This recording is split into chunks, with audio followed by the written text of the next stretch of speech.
Welcome to Luca is a Billionaire, where the only thing I invest in is your answers.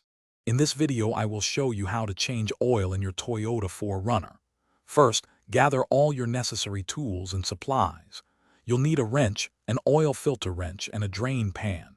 Make sure you have 6 quarts of new 5W30 motor oil and a new oil filter. Safely lift your vehicle using a jack and secure it with sturdy jack stands for safety. This preparation ensures a smooth and efficient oil change process. Now let's get to draining the old oil. Locate the oil drain plug on the oil pan, usually found underneath the engine. Position your drain pan directly below the plug to ensure it catches all the used oil. Carefully remove the drain plug, being mindful of the hot oil. Allow ample time for all the old oil to completely drain out, which usually takes about 10 to 15 minutes. With the old oil drained, it's time to replace the filter. Use an oil filter wrench to remove the old filter. Before installing the new one, apply a thin layer of fresh oil to its rubber gasket.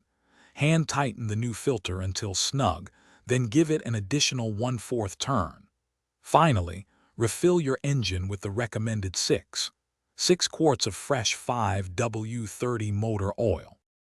After refilling, start your engine and let it run for a minute, checking for any leaks around the drain plug and new oil filter.